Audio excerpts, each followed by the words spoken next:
America is strong and respected again. On the world stage, we're really respected. In fact, I went to a NATO and they were calling me the President of Europe. We're doing very well. We have a lot of respect. As you know, we have a problem with a war that our people are trying to settle now with Russia and Ukraine.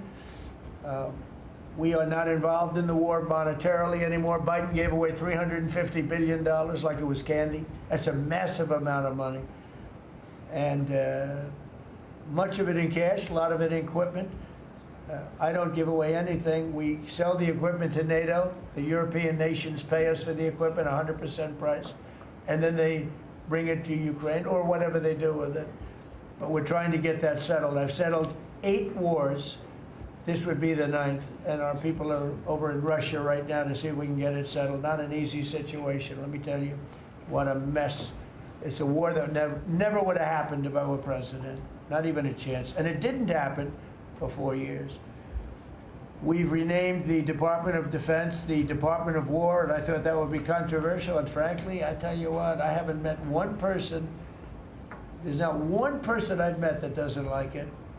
You know, think of it, we won World War I, World War II, everything in between, everything before it. And then we said, let's change the name. So we changed it back to what it was, Department of War, and Pete's doing a great job. We ended 8 wars, think of that. 8 wars, but we're going to do one more, I think. I hope. I hope. Every time I end a war, they say, if President Trump ends that war, he's going to get the Nobel Prize. So I end that war. Well, he won't get it for that war, but if he ever gets it for the next war, now they're saying, if he ever ends the war with Russia and Ukraine, he's going to get the Nobel Prize. What about the other 8 wars? India, Pakistan. Think of all the wars I ended. I should get the Nobel Prize for every war, but I don't want to be greedy. Actually, the woman who got the Nobel Prize said, "You've got to be kidding.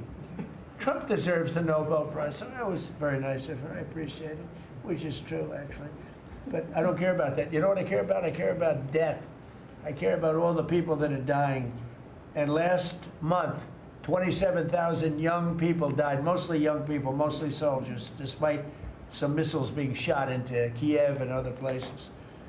But think of it, mostly young people. 27,000 people died between Russia and Ukraine last month. What a shame. So we're restoring law and order to our cities and towns. If you look at what's happened, and I want to pay my deepest respects to those 2 incredible people from the National Guard in West Virginia they came from. I spoke to their parents. Sarah is gone. She passed away. She's looking down on us now, and she loves her parents, and they loved her. They were, somebody said, how are they doing? I said, the word is devastated. Doing. How are they going to do?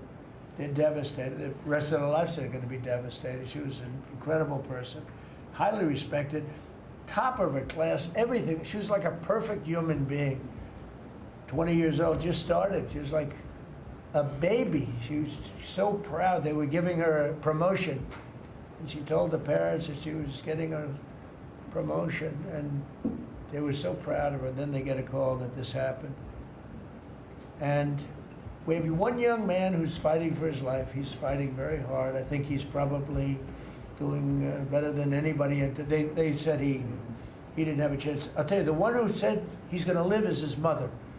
I spoke to his mother.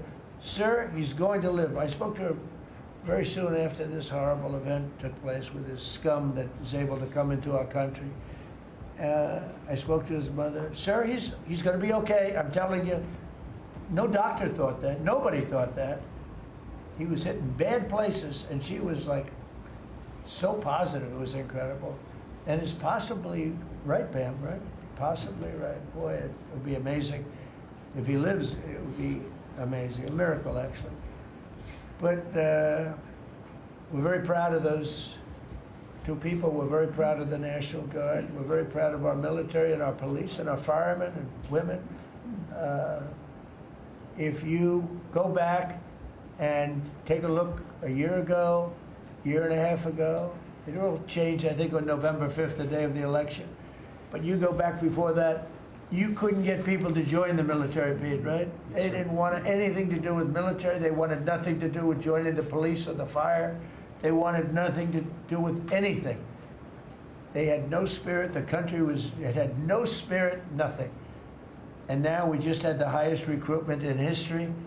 And we're getting great people. We're getting great people. And I will say, despite what just happened, Washington, D.C. has become a really safe place. And I guess this lunatic probably was upset that the National Guard is so effective, because we were really, really effective, and we are. And Washington, D.C. is now considered a very, very safe city. We had crime numbers a year ago that was so bad, embarrassment, that the city, the capital of this country, could have numbers like that. And Washington now is, I mean, no murders, no this. It's been a miracle also what happened here. And now we're in Memphis, and we're going to New Orleans pretty soon. Over there, the governor called me. He'd like to have us go there. Governor Landry, great guy, great governor. He's asked for help in New Orleans, and we're going to go there in a couple of weeks. And we're doing a real job. Even Chicago's down a little bit because we have a minor force there. We could knock it down within 4 or 5 weeks. We could bring it down to almost nothing. But we have a governor that's grossly incompetent, and we have a mayor that's even more incompetent than the governor. He's a very low IQ person. And typically low IQ people don't make good mayors. Mr. President, thank you so much for taking questions with your assembled cabinet. I wanted to clarify something that you had said on Sunday regarding the boat strikes near Venezuela. You had said that you didn't know if the second strike on that one boat had happened, but you wouldn't have wanted it. Now that your administration has acknowledged that it happened, do you support that second strike? And Mr. Secretary, I want to clarify something you had said in an interview back in September, I believe on Fox News. You said that you had watched that strike live on television. In real time, did you know that there were survivors after the initial strike? Well, look, all I know is this. Every boat that you see get blown up, we save 25,000 on average lives, 25,000 lives. They've been sending enough of this horrible fentanyl and other things like cocaine and other things, but fentanyl right now is the leader of the pack, to kill our entire nation, because a little speck on the head of a pin can kill somebody.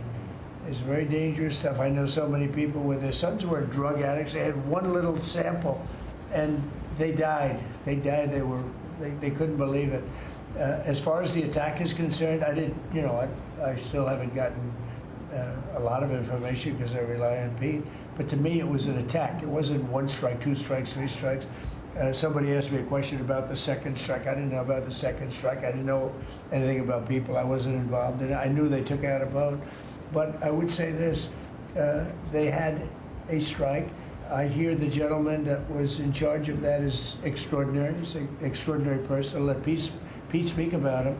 But Pete was satisfied. Pete didn't know about second attack having to do with two people. I guess Pete would have to speak to it. I can say this, I want those boats taken out. And if we have to, we'll attack on land also, just like we attack on sea. And there's very little coming in by sea. I think we've knocked out over 90% of it. There's very little, and I understand that. There's very little. We're saving hundreds of thousands of lives with those pinpoint attacks. It's an amazing thing when you see a boat going along, and a lot of the press would like to say they're not, you see the boat, they're not maybe drugs. You see these boats. First of all, who has 5 engines on the back of a boat going in weird directions and loaded up with lots of white containers? They're bags of things. No, they've done an amazing job, and Peter's done an amazing job. Pete, you could probably better answer the question. No, you're spot on, sir. I think you got to start with the baseline, which Marco laid out, everybody's laid out. We've got 20 million people invading our country over 4 years. We don't know where they're coming from. That includes Tren de Aragua and cartels and violent criminals. They bring drugs, and you mentioned it, Mr. President, poisoning, an intentional poisoning of the American people, killing hundreds of thousands of Americans. So the president had the courage to designate these cartels as designated terrorist organizations.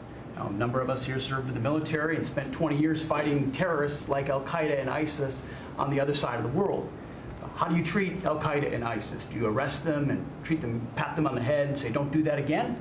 Or do you end the problem directly by taking a lethal, kinetic approach?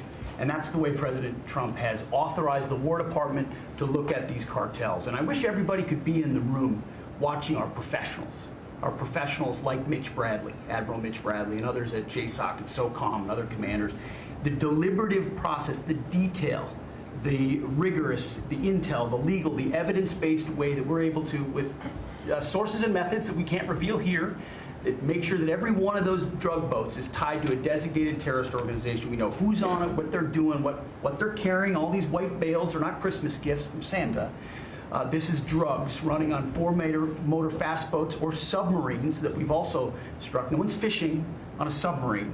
And I have empowered them to make that call. Now, the first couple of strikes, as you would, as any leader would want, you want to own that responsibility. So I said, I'm going to be the one to make the call after getting all the information and make sure it's the right strike. That was September 2nd. There's a lot of intelligence that goes into that, building that case and understanding that, a lot of people providing information. I watched that first strike live. As you can imagine, at the Department of War, we got a lot of things to do. So I didn't stick around for the hour and 2 hours, whatever, where all the sensitive site exploitation digitally occurs. So I moved on to my next meeting. A couple of hours later, I learned that that commander had made which he had the complete authority to do, and by the way, Admiral Bradley made the correct decision to ultimately sink the boat and eliminate the threat. He sunk the boat, and eliminated the threat. And it was the right call. We have his back. And the American people are safer because narco-terrorists know you can't bring drugs through the water and eventually on land if necessary to the American people. We will eliminate that threat, and we're proud to do it. So you didn't see any survivors, to be clear, after that first strike? You personally? I did not personally see survivors, but I stand, because the thing was on fire. It was exploded and fire or smoke. You can't see anything. You got digital. This is called the fog of war. This is what you in the press don't understand. You sit in your air-conditioned offices or up on Capitol Hill and you nitpick and you plant fake stories in the Washington Post about kill everybody, phrases on anonymous sources not based in anything, not based in any truth at all. And then you want to throw out really irresponsible terms about American heroes, about the judgment that they made. I wrote a whole book on this topic because of what politicians and the press does to warfighters. President Trump has empowered commanders to do what is necessary, which is dark and difficult things in the dead of night on behalf of the American people. We support them, and we will stop the poisoning of the American people. And Mr. Secretary, on the second strike, you said it happened more than an hour after the first. Did I hear it correctly? I couldn't tell you the exact amount of time. Minutes, or you went off the room, is what you're saying.